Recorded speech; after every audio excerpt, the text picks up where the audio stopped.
지난 시간에 이어서 21번부터 진행을 합니다. 법률행위 취소에 관한 설명으로 옳지 아니한 것은 1번 취소권자에 관한 지문이죠. 포괄성계인, 특정성계인, 성계인도 뭐요? 취소할 수 있다, 그죠? 즉 착오로 인해서 취소할 수 있는 법률행위를 한 자의 포괄성계인도 취소권이 있다. 자, 2번 지문이 가장 많이 답이 되던 지문이죠, 그죠? 법정 대리인이 추인을 하고자 합니다. 법정 대리인의 능력자이기 때문에 언제나죠. 취소의 원인이 소멸한 후에만 됐다, 그죠? 법정 대리인 능력자이기 때문에 언제든지, 그죠? 언제든지 추인할 수 있다. 그 다음 3번. 제한 행위가 제한 능력으로 취소된 경우 언제나 그죠? 선악불문하고 현존하는 이까지만. 그 다음에 뭐요? 취소할 수 있는 행위를 추인하면 더 이상 취소하지 못한다, 그죠? 그 다음 취소권 행사기간 146조 맞습니다. 22번 지문으로 갑니다. 자, 법률의 보관 파트에서는 우리 시험에서 한 문제가 출제가 되죠. 자, 틀린 것은 종기입니다. 종기 있는 법률에는 기한이 도래하면 뭐요? 그때부터 효력이 소멸한다, 그죠? 그 다음 기한이익은 포기할 수 있다. 다만 상대방이 이익은 해하지 못한다, 그죠? 상대방이 그로 인해서 입은 손해가 있으면 손해는 배상해야 한다, 그죠? 그 다음 제일 자주 뜨는 질문이죠. 151조 조건이 법률행위 당시 이미 성취했다, 그죠? 기성조건. 그때 그 조건이 해제 조건이면 당해 법률에 뭐요? 기해무, 그죠? 예. 무효가 됩니다. 예. 정답은 3번. 그 다음 148조다, 그죠? 조건 있는 법률의 당사자는 조건의 성부가 미정인 동안에 성취로 생길 상대방의 이익을 해하지 못한다, 그죠? 그 다음 150조죠. 조건의 성취로 불이익을 받을 당사자가 신의 성실에 반해서 성취를 방해한 때는 상대방 뭐요? 조건이 성취됨으로 주장할 수 있다, 그죠? 150조 1항입니다. 자, 그러면 23번, 24번은 우리 민법 총칙의 마지막 논점, 소멸시효에 관한 논점이 진행이 됩니다. 소멸시효에 관한 설명 중 틀린 것은 중단의 효과죠. 중단 사유인 재판 상청과 있으면 뭐요? 중단까지 경과시효 기간은 이를 산입치 않고 재판이 확정된 때로부터 새로이 맞죠. 그 다음 2번 소멸시효는 권리자가 권리를 행사할 수 있는 때로부터 진행한다, 그죠? 따라서 권리자가 권리를 행사할 수 없는 동안에는 소멸시효는 진행되지 않는다. 이때 권리를 행사할 수 없는 것은 뭐예요? 법률상의 장애를 말한다, 그죠? 따라서 건물 매매가 있었습니다. 그러면 매수인은 자신 앞으로 뭐예요? 이전 등기까지 해야만 소유권을 취득한다, 그죠? 근데 이전 등기를 하려면 사전에 그 건물에 대한 보존 등기가 먼저 존재를 해야 되죠. 근데 보존 등기를 언제만요? 건물이 완공이 돼야만 보존 등기가 가능하기 때문에 매수인의 이전 등기는 보존 등기가 되기 전에는 이전 등기 청구를 행사 못하기 때문에 언제부터요? 보존 등기를 할 수 있는 때로부터. 언제요? 건물이 완공된 때부터 소멸시효가 진행이 된다, 그죠? 따라서 건물이 완공되지 않아 이전 등기를 행할 수 없다는 사유는 그때는 뭐예요? 법률상의 장애, 완공될 때까지는 소멸시효가 진행이 되지 않는다, 그죠? 예, 맞습니다. 그 다음 건저당권 설정 등기 청구권입니다. 저당권 자체는 소멸시효 대상이 아니죠. 그렇지만 건저당권 설정을 요구하는 뭐예요? 청구권은 피담보채권에 부종하는 청구권이고 독자적인 시효기간의 적용을 받지 않는다가 아니라 뭐야? 그는 피담보채권과 별개의 채권으로 소멸시효의 대상이 된다죠. 예, 틀렸습니다. 그 다음 4번 제일 난이도가 높은 지문입니다.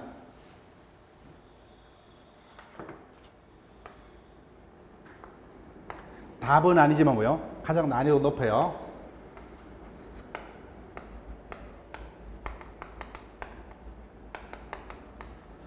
소멸시효 중단의 효과의 인적 범위입니다.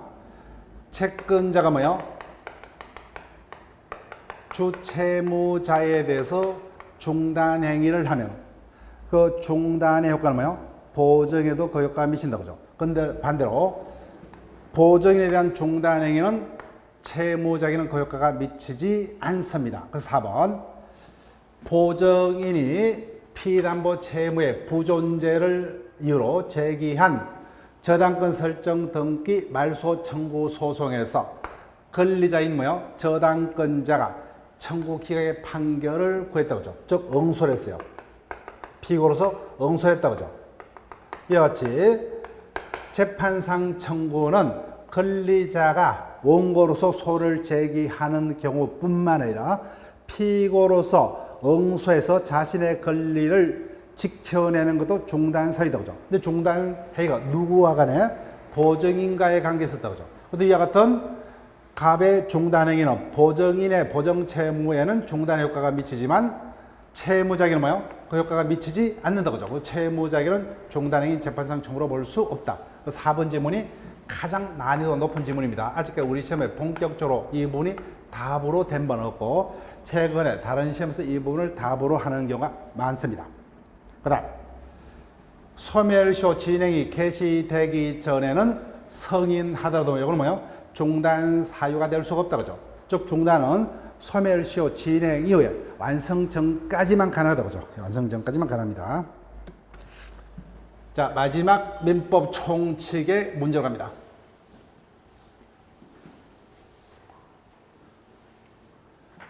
소멸시효 기산점에 관한 설명으로 틀린 것은 1번 여러 번 우리가 봤던 지문이죠. 그죠? 제가 항상 강조하는 지문입니다. 기산일, 소멸시효 기산일, 본래 권래 기산일과 당사자가 주장한 기산이 서로 다른 경우 법원은 뭐요? 당사자가 주장한 기산일 기준으로 해야 된다 그죠? 본래 기산일 기준이 될다 그죠? 예, 정답 1번.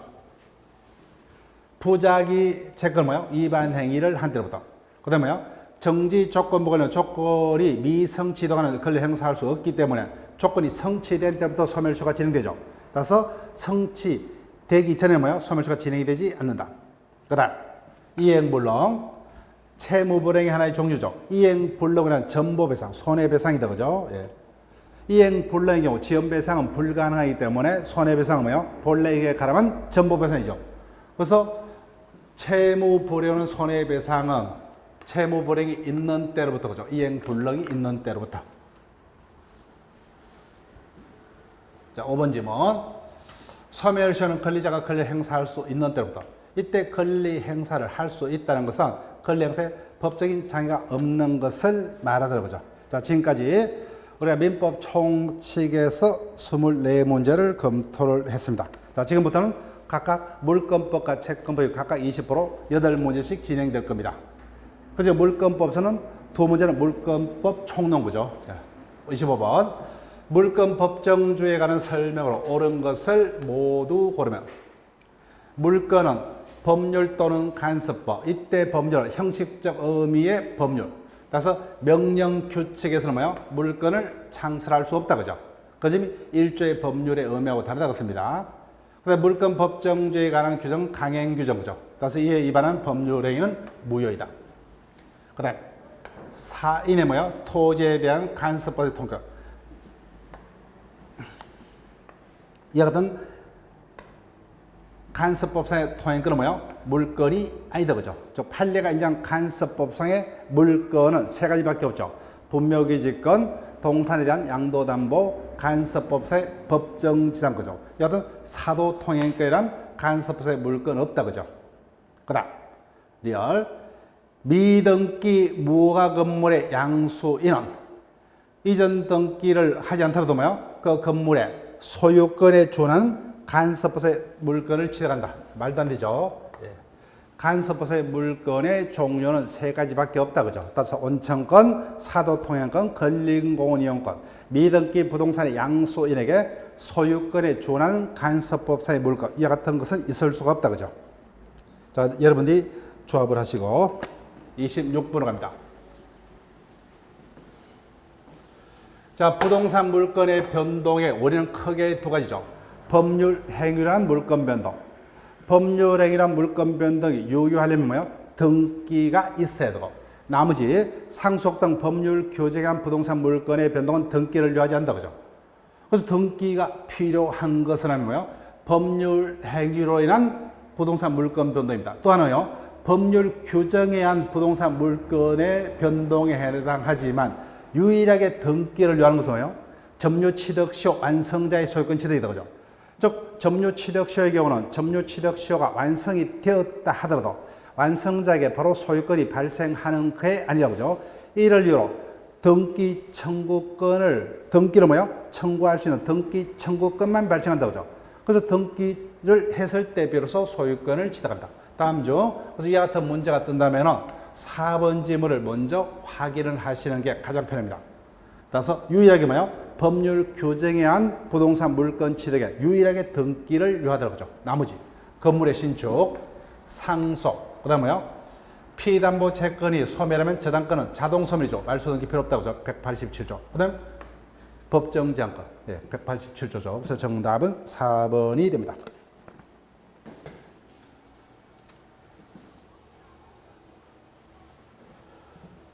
27번 지문으로 갑니다. 점유자와 회복자의 관계가는 설명 중 틀린 것은 선의 점유하는 가실수취권이죠. 이때 가실은 천연가실, 법정가실뿐만 아니라 사용이익도 포함이 된다고 하죠. 따라서 타인의 부동산을 무단으로 사용한 자, 일제로도 뭐예요? 그 자가 선의자라면 그 사용이익을 부당이득으로 반할 필요가 없다고 하죠. 그 다음 202조죠. 점유물이 점자의 책임 있는 사유로 멸실, 훼손된 경우 누구만이? 선이고 뭐요? 자주 점유자만이 현존이익이죠. 나머지는 다 전부 다 그죠. 따라서 소유의 의사가 없는 자는 뭐요? 선이더라도 뭐요? 전부를 배상을 해야 된다 그죠. 선이고 자주 점유자만이 현존이익입니다. 그다음 점유물이 점유자의 책임 있는 사유로 멸실, 훼손된 경우 악이잖아요. 뭐요? 손해 전부. 그다음 4번 점유자가 점유물을 반환할 때 필요비 전액을 뭐요? 회복자에게 청구할 수 있다 그죠? 필요비 전액을 청구할 수 있다. 그렇지만 점자가 가실을 취득한 경우는 일체 필요비가 아니라 뭐요? 통상의 필요비다 그죠? 통상의 필요비는 반환 청구하지 못한다. 그래서 정답 4번이고, 그다음 유익비는 요건이 반환할 때 그 가액의 전가가 현존하는 경우에 한해서 그죠? 회복자의 청구에서 지출 금액 또는 전가액 중에 하나를 상한 청구할 수 있다. 이때 법원은 회복자의 청구에서 상당한 기간을 허용할 수 있다. 그죠? 정답은 4번이고 28번 지문으로 갑니다.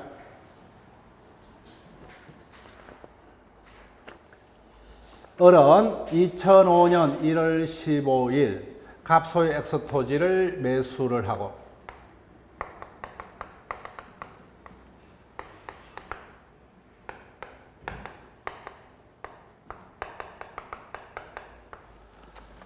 대금을 지급한 후 X 토지를 인도받아서 그러니까 이전 등기는 하지 없다 그죠? 따라서 아직 소유권 취득 못했죠. 채권자입니다. 을은 2015년 12월 31일 다시 X 토지를 뭐요? 병에게 미등기 전매했다 그죠? 미등기 전매를 하고 19년 2월 16일 현재 병 역시 미등기 상태로 계속 X 토지를 점유하고 있다 그죠? 이에 관한 설명 중 틀린 것은 1번 갑은 여전히 법적으로 형식적으로 소유자지만 병에게 소유권에 대한 반환을 청구할 수 없다. 맞죠? 그죠? 예. 즉, 이 경우 뭐예요? 을은 아직까지 소유권을 취득 못했지만 매매 계약의 효력으로서 적법하게 그 투자를 점유 사용할 수 있는 권리가 있고 미등기 전매를 통해서 뭐예요? 양수한 병도 뭐예요? 매수인의 권리를 승계했기 때문에 그 토지를 적법하게 점유 사용할 수 있는 권리자죠. 따라서 소유자는 뭐예요? 자신의 물건을 점유하는 자에서 반환을 청구할 수 있지만 반환을 청구하려면 점유자의 점유가 뭐요? 불법 점유여야 한다고 하죠. 또 정당한 그 점유할 권한이 있는 자에게는 반환을 청구 못하죠. 따라서 이런 자들은 정당할 권한이 있기 때문에 갑은 매수인 또는 뭐요? 미등기 상태에서 다시 전덕자에서 반환을 청구하지 못한다고 하죠. 이런 자는 적법한 사용권이 있기 때문에 토지 사용에 대한 부당 이득도 성립하지 않는다고 하죠. 그 다음 중요한 것은 2번이요. 을의 갑에 대한 이전 등기 청구는 소멸시효가 진행되지 않는다고 하죠. 즉 매수인이 가진 등기 청구는 채권이기 때문에 소멸시효가 걸리지만 인도받아서 점유 사용하고 있는 경우 또는 뭐요? 인도받아서 점유를 사용하다가 타인에게 전매하고 뭐요? 점유를 승계해 준 경우도 권리 행사에 해당하므로 매수인의 이전 등기 청구는 소멸시효가 걸리지 않는다. 3번 병은 아직까지 채권자에 불과하다고 하죠. 그때 직접 갑에게 뭐요? 자신 앞으로 이전 등기는 청구할 수 없고 을의 뭐요? 갑에 대한 이전 등기 청구권을 대의하여 행사를 할 수 있다. 맞죠? 그 다음 병은 적법한 사용권이 있기 때문에 그 사용에 대해서 뭐요? 부당이득 성립하지 않는다고 하죠. 따라서 갑은 병에서 부당이득 반환 청구할 수 없다. 됐습니다. 자, 맞죠? 그죠? 5번 X 토지를 제3자가 불법으로 점유하고 있다면 병은 제3자에서 소유권에 대한 물권 청구를 행사할 수 있다. 됐죠? 그죠? 물권적 청구는 현재의 물권자만이 그죠? 근데 아직까지 병은 소유권 취득 못했죠? 소유권에서 제3자에게 소유권 물권 청구를 행사하지 못한다. 그죠? 다만 점유하고 있기 때문에 점유권에 대한 물권적 청구만 행사를 할 수 있을 뿐이다. 그죠? 자, 29번으로 갑니다. 간섭법상의 법정지상권에 관한 설명으로 틀린 것은 1번 간섭법상의 법정지상권이 성립하려면 토지 위에 뭐요? 건물이 존재하고 있고 이때 건물과 토지는 뭐요? 매매 등의 뭐요? 처분행위 당시에 뭐요? 소유자가 동의된다고 하죠. 그 이후에 매매 등의 처분, 원인행위 불문하고 거기서 소유자를 달리하게 된 경우 건물 소유자가 간섭법에서 법정지상권을 취득한다고 하죠. 일단 건물만 존재하면 되죠. 따라서 건물이 뭐예요? 허가받은 건물, 미등기 건물 상관없다고 하죠. 따라서 여하튼 건물만 존재하면 간섭법에서 법정지상권이 성립할 수 있다고 하죠. 예, 정답은 바로 1번이 됩니다. 그 다음 2번 대지와 건물의 소유자가 건물만을 매도해서나 보죠. 그러면 매매 당시에는 뭐요? 소유자 동의인데 매매로 인해서 뭐요? 건물과 대지의 소유자가 달라졌다고 그죠? 그럼 건물 소유자가 간섭법의 법정지상권을 취득할 수 있으나 매수인이 그 건물의 소유를 해서 매도인과 대지에 관한 임대차 계약을 체결했다면 간섭법의 법정지상권을 포기한 것으로 본다 그죠? 예. 그 다음 그래서 우리 건물에 대한 간섭법상의 법정지상권을 취득을 했습니다. 법정지상권이기 때문에 취득에는 등기를 요하지 않는다 그죠? 저 건물 소유를 위한 간섭법상의 법정지상권을 취득을 한 자는 법에 의한 취득이기 때문에 187조죠. 취득할 당시의 소유자나 이로부터 소유권을 전득한 제3자에게도 뭐요? 등기 없이 그죠? 등기 없이 지상권을 주장할 수 있다 그죠? 그 다음에 4번요. 간섭법상의 법정지상권에 관한 대지의 점유는 적법이다 그죠? 불법 점유가 아니기 때문에 이를 전제한 손해배상 청구는 성립할 여지가 없다. 맞습니다. 그 다음 가압류 후 본압류 및 강제 경매가 이루어지는 경우 간섭법의 법정지상권의 성립 요건인 토지와 건물이 소유자가 동의했던 여부는 뭐예요? 가압류 시점을 기준으로 보죠. 가압류 시점으로 대항자의 우선순위가 정해지기 때문에 따라서 5번 지문까지는 아직까지 우리 시험에서는 크게 신경을 안 쓰셔야 돼요. 정답은 쉽게 떴죠. 그죠? 건물만 존재하면 족합니다.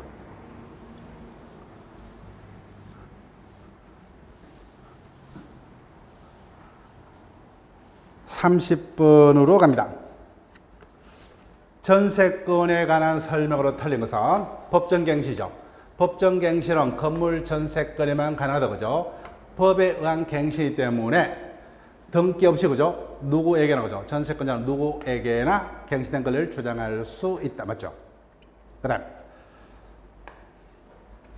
토지 전세권의 경우 존속 기간을 약정하지 아니한 경우 각 당사자는 언제든지 그죠? 상대방에 대하여 전세권 소멸을 통고할 수 있고 상대방이 통고받은 날로부터 몇 개월이 지나면 6개월이 지나면 전세권은 말소 등기 필요 없이 소멸한다 그죠? 313조.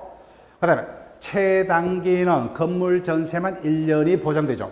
토지 전세권은 최단기 제한이 없죠. 6개월 하든 3개월 하든 그죠? 따라서 틀렸습니다.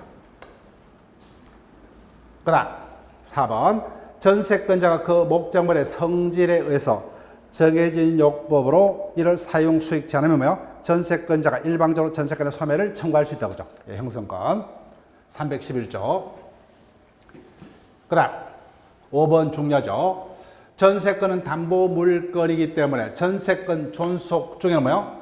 전세권을 존속시키기로 하면서 전세권 반환 채권만을 양도 분리 못한다고 그죠? 분리 양도 못합니다. 다만 존속 중에는 뭐요? 장래에 전세권이 소멸할 것을 조건으로 뭐요? 장래에 발생하는 반환 채권을 조건부로 양도하는 건 상관없다 그죠? 예. 다만 존속 중에 전세권을 존속시키면서 뭐요? 확정적으로 이하 분리해서 반환 채권만을 양도하는 것은 허용될 수 없다. 31번으로 갑니다. 임차인이 임차물에 관한 유치권이 성립할 수 있는 피담보 채권을 모두 고르면 자 유치권이 성립하려면 뭐요? 그 피담보 채권이 그 목적물 즉 임차물 자체로부터 발생한 채권이어야만 한다 그죠? 그래서 보증금, 권리금은 임대차 목적물 자체로부터 발생한 채권이 아니기 때문에 유치권을 행사를 할 수가 없고 그 다음 유익비 상한 청구 주의하셔야 돼요. 유익비, 필요비는 뭐요? 임대차 목적물에 필요비, 유익비를 지출했다고 그죠? 그럼 그 물건 자체로부터 생긴 채권이기 때문에 유치권을 행사를 할 수가 있다. 근데 문제는 뭐예요? 이와 같은 필요비, 유익비 상한 청구에 관한 626조는 임의복귀죠. 그래서 원상회복 약정, 즉 유익비 상한 청구를 포기했다고 그죠? 그러면은 유효하기 때문에 유익비는 상한을 청구를 할 수 없기 때문에 이를 담보로 한 유치권은 성립할 수가 없죠. 이것 필요비에 대해서는 유치권을 행사할 수 있다고 그죠? 그런데 필요비 상한 청구권이 임대인이 채무를 불이했죠. 거기에 가려면 손해배상 청구는 필요비하고 동일성이 인정되기 때문에 여전히 뭐요? 손해배상 청구권에서 유치권을 행사를 할 수 있다 그죠? 예.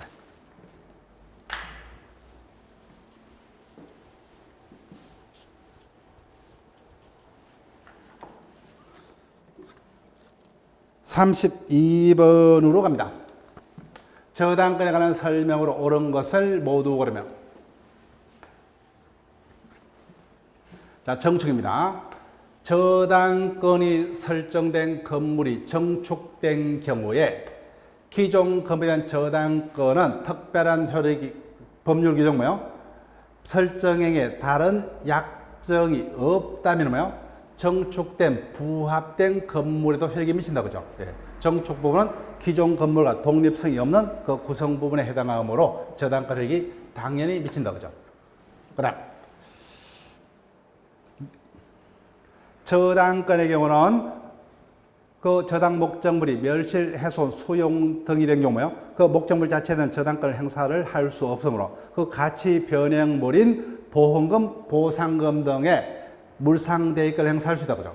그때 다만 그 같은 보상금, 보험금 등이 저당권 설정자에게 뭐요? 지급 또는 인도되기 전에 압류해야 되죠. 근데 압류는 뭐요?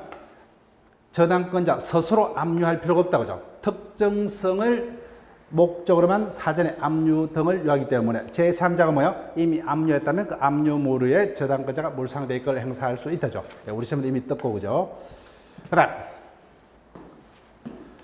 저당물의 제3취득자가 그 부동산에 계약해서 필요비, 유익비를 지출했다고 그죠.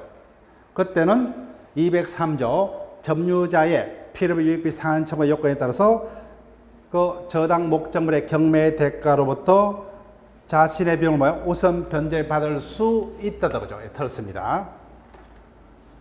그다음 리얼 저당 부동산의 종물에는 저당권에 미치지 않는다는 약정은 등기치 않더라도 제3자에게 효력이 있다. 틀렸다 그죠? 저당권의 효력은 그 저당 부동산에 부합된 종물에도 효력이 미침이 원칙이죠. 다만 설정 행위로 달리 할 수 있죠. 다만 대항하려면 제3자에게 대항하면 등기해야 된다 그죠? 등기치 않으면 제3자에게 대항하지 못한다. 그래서 옳은 것은 하나밖에 없다 그죠? 하나밖에 없습니다. 1번입니다.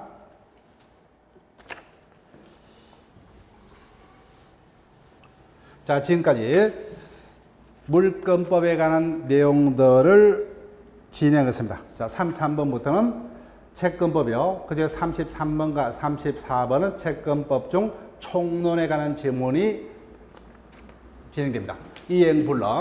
이행불능에 관한 설명으로 틀린 것은 1번 정려계약의 대상인 권리가 타인에게 기속되어 있다는 이유만은 뭐예요? 정려자의 계약에 따른 이행이 이행불능이라 할 수가 없다. 타인 권리 매매 계약도 뭐예요? 계약은 의무 부담 행위이기 때문에 반드시 뭐예요? 그 계약된 목적물의 소유권이 그 계약자의 소유일 필요 없다 그죠? 타인 권리 매매 계약 유효합니다. 그래서 정려 계약이 뭐예요? 대상인 권리가 타인에게 속했다 하더라도 뭐예요? 그 계약은 유효하고 약속을 지키면 되죠. 못 지키면 그에 따른 법적 책임만 지기 때문에 따라서 그 대상 권리가 타인에게 속한다는 그 이유 자체만은 아직까지 이행불능이라고 할 수는 없다 그죠? 그 다음 2번 매매 목적물인 부동산이 가압류되었다는 사유만으로는 매도인의 이전 등기 의무가 뭐야? 이행불능이 아니기 때문에 이를 이유로 계약을 해제할 수는 없다. 맞습니다. 2번 질문을 기억하셔야 돼요. 따라서 아직까지 뭐야? 가압류 등기만 되었다도 여전히 매도의 소유권자이기 때문에 매수인에 대한 이전 등기가 불가능한 것은 아니다 그죠? 그래서 이행불능이 아니기 때문에 이로써 계약을 해제하지는 못한다. 3번 부동산의 소유권 이전 등기 의무자가 그 부동산의 제3자 명의로 가등기를 했더라도 뭐요? 아직까지 매수에 대한 이전 등기 의무가 뭐요? 불가능한 것은 아니기 때문에 부동산의 처분권한 상실로 이전 등기 의무가 이행불능이 된다. 틀렸다 그죠? 예. 여전히 등기를 이전할 수 있기 때문에 그 자체만으로 이행불능이라 볼 수 없다. 정답은 3번이요. 4번 매수인의 잔대금 지급 의무가 소유권 이전 등기와 동시 이행 관계에 있더라도 소유권 이전 등기 의무의 이행이 불능이 됐다 그죠? 그러면은 이행 불능이 있으면 뭐예요? 채권자는 일방적으로 이행기도 될 필요 없이 뭐예요? 최고도 필요 없이 자신의 의무도 뭐예요? 제공할 필요 없이 즉시 해제할 수 있다 그죠? 예, 맞습니다. 그다음 5번 임대인에게 임대 목적물에 소유권이 없는 경우, 즉 매매 계약에서 그 매매 목적물이 매도인의 소유일 필요 없죠 그죠? 타인 권리 매매 계약 유효하듯이 임대차 계약에서 임대 목적물의 소유권이 반드시 임대인의 소유일 필요 없다 그죠? 소유권이 없는 경우 임차인이 진실한 소유자로부터 목적물의 반환을 청구받는 등의 이유로 임차인이 이를 수익할 수 없게 되면 뭐야? 그때는 임대인의 의무는 이행불능이 된다 거죠. 그런 경우가 아닌 한은 임대인이 그 목적물의 소유자가 아니라는 이유만으로 이행불능이라 할 수는 없다 그죠? 예. 지금까지 채권 총론에 관한 지문들을 살폈습니다. 자, 지금부터는 채권법 강론으로 갑니다. 변제에 관한 설명 중 틀린 것은 변제는 제3자도 가능하다 그죠? 따라서 채무의 성질 또는 당사자 의사표시로 제3자의 변제를 허용하지 아니한 경우를 제하고는 제3자도 뭐요? 변제를 할 수 있죠. 다만 이해관계가 없는 제3자는 뭐요? 채무자의 의사에 반해서는 변제 못하죠. 그래서 채무자의 의사에 반하지 않으면 변제할 수 있다. 맞습니다. 그 다음에 변제는 원칙으로 뭐요? 현실 제공이다. 그죠? 그 다음 이 기한에 이건 포기할 수 있죠. 따라서 특별한 의사 표시가 없으면 채무자는 뭐요? 변제기 전에도 변제할 수 있다. 그죠? 그 다음에 4번 이해관계가 있는 제3자는 1번의 지문과 반대죠. 채무자의 의사에 반해서도 변제할 수 있다죠. 그죠? 그래서 정답은 5번입니다. 채권의 준점유자에 대한 변제가 유의하려면 뭐요? 변제자가 선이고 뭐요? 무가실이어야 된다. 그죠? 예. 선이더라도 가실이 있는 경우는 변제 효력이 인정되지 않습니다. 그래서 정답은 5번이 됩니다. 자, 계약 채권 강론의 문제입니다. 우리 시험에 가장 자주 출제되는 주제 중에 하나죠. 청약과 성락에 관한 문제입니다. 계약의 청약과 성락에 관한 설명으로 옳은 것은 1번 청약은 뭐요? 철회하지 못한다. 그죠? 예. 청약은 원칙적으로 처리할 수가 없다. 그죠? 예. 틀렸습니다. 그 다음 청약은 상대방이 있는 의사표시이므로 청약할 때 상대방이 특정이 되어야 한다. 틀렸죠? 그죠? 청약은 불특정 다수인에게도 할 수 있죠. 그렇지만 성락은 반드시 특정한 청약자에게만 성락할 수 있다. 그죠? 그 다음 3번도 기본 지문이죠. 청약은 의사표시다. 그죠? 근데 청약자가 그 통지를 발한 후에는 뭐요? 사망하더라도 의사표시에는 영향을 미치지 않는다죠. 않는다. 됐습니다. 그 다음 격지자 간의 계약은 뭐요?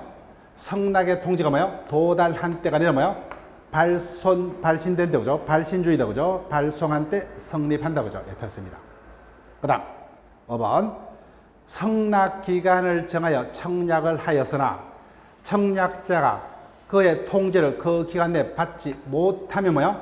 원칙적으로 청약은 효력을 상실한다. 그죠? 정답은 5번이 됩니다. 36번으로 갑니다. 다음 설명 중 옳은 것은 민법상 쌍무계약은 모두 유상계약이다. 근데 반대로 뭐요?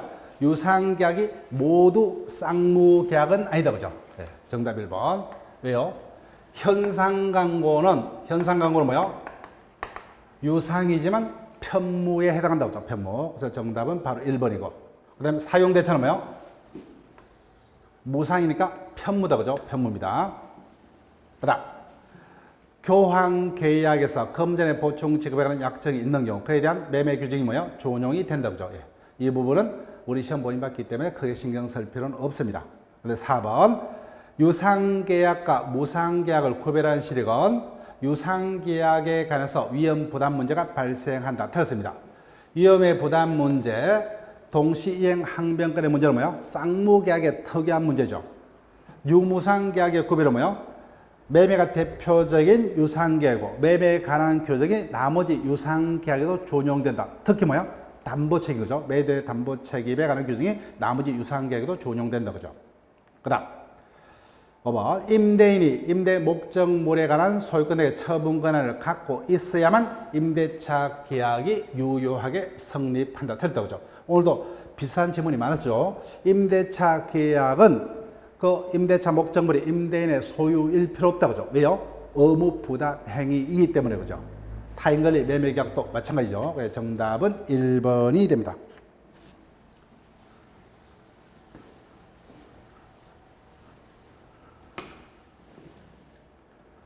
37번으로 갑니다. 계약금에 관한 설명 중 옳은 것은 계약금에 한 계약 해제. 계약금에 한 계약 해제는 원인 불문하고 일방이 이행에 착수하기 전까지 계약금을 지급한 자는 뭐요? 계약금을 포기하고 수령한 자는 뭐요? 배액을 상환해서. 그죠? 따라서 이행 전이기 때문에 계약은 소급해서 무효가 되나 보죠. 이행 전이기 때문에 원상 회복 의무라든지 채무 불행을 그 원인으로 하지 아니하므로 손해배상 의무는 생길 수 없다. 그죠? 예, 그렇습니다. 그다음 계약금에 의한 해제는 그죠? 임의법규죠. 따라서 해제권은 당사자로 배제할 수 있다죠. 예, 그렇습니다. 그다음 3번 계약금 계약은 매매 기타 주된 계약의 부수에서 체결되는 종된 계약이다. 맞죠? 그죠? 따라서 주된 계약이 실효되면 계약금 계약도 당연히 실효됩니다. 그 다음 계약금에 포기한 계약 해제의 경우 채무 불행을 그 원인으로 하지 않으므로 상대방은 채무 불행을 위한 손해배상을 청구하지 못한다. 그죠? 이 점이 명백히 법정 해제와 다르다. 그죠? 예. 그 다음 5번은 개별 판례입니다. 계약금을 수령한 매도인이 계약을 해지하기 위해서는 뭐요? 그 배액을 상환하고 해지할 수 있다 그죠? 근데 매수인이 이를 수령치 않더라도 뭐요? 이를 공탁까지 할 필요는 없다 그죠? 예.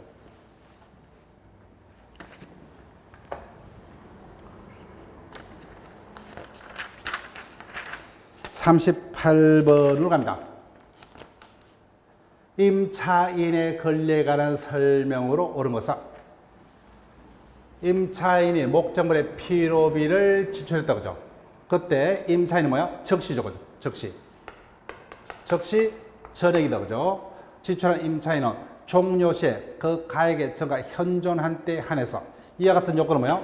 필요비가 아니라 유익비 상환 청구의 요건이다 그죠? 필요비는 적시 그죠? 임대차 종료되기 전이라도 적시 전액을 상환 청구할 수 있다. 그 다음 2번 부속물 매수 청구입니다. 임차인이 그 사용 편익에서 임대인으로부터 부속물을 매수한 경우 또는 뭐요? 임대인의 독일어서 부속한 물건을 언제요? 임대차 종료 시에 그죠? 종료 전에는 매수를 청구할 수 없다. 즉 매수 청구권과 유익비 상환 청구는 뭐요? 임대차가 종료해야 된다 그죠? 3번 임차권은 채권이죠. 따라서 등기해야만 제3자에게 대항할 수 있다. 그런데 뭐요? 건물 소유를 목적으로 토지 임대차는 이를 등기치 않더라도 뭐요? 임차인이 그 지상 건물을 등기하면 뭐요? 제3자에게도 토지 임대차로 대항할 수 있다. 그죠? 예, 정답 3번. 4번으로 갑니다.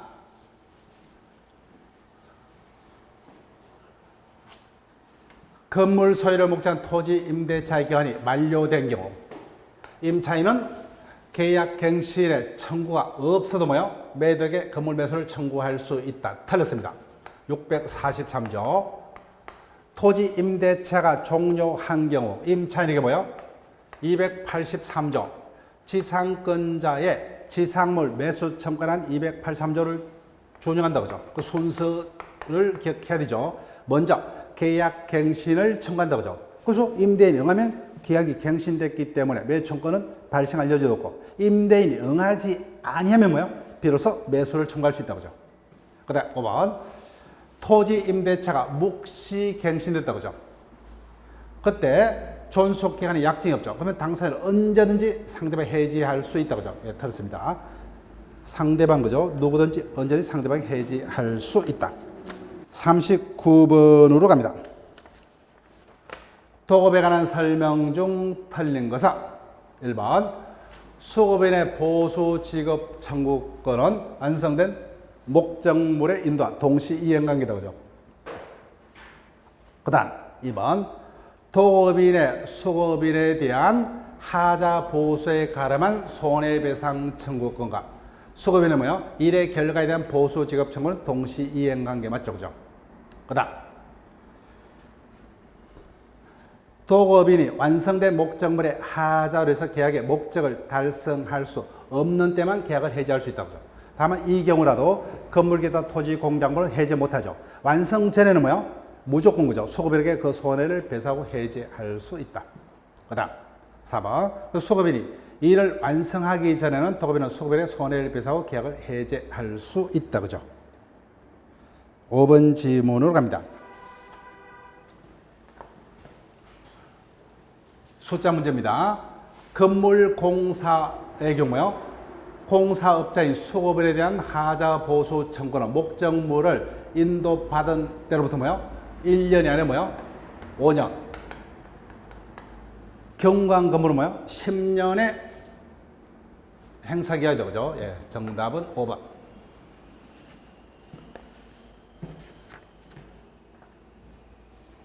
자, 마지막 문제로 갑니다. 불법 행위에 관한 손해배상 청구에 관한 설명으로 옳은 것은 불법 행위의 요건에 대한 뭐요? 주장 입증 책임 피해자가 맞죠, 그죠? 피해자가 정답 1번. 그다음 수인이 공동으로 불법 행위를 한 경우요, 피해자를 두텁게 보여서 연대하여다, 그죠? 연대하여 가실의 비율로가 아니고 그죠? 연대해서 손해배상 책임을 집니다. 그다음 원상회복주의가 아니라 뭐요? 금전배상주의를 취하고 있다. 그 다음 4번이 제일 중요합니다. 불법에 의한 손해배상 청구를 언제부터 지체책임 발생해요? 불법 행위 시부터 되죠. 불법 행위 시부터. 그 다음에 법인의 불법 행위 능력이 인정이 되고 있다고 35조에서. 자, 지금까지 2회차 민법 모의고사 해설을 했습니다. 자, 다시 한번.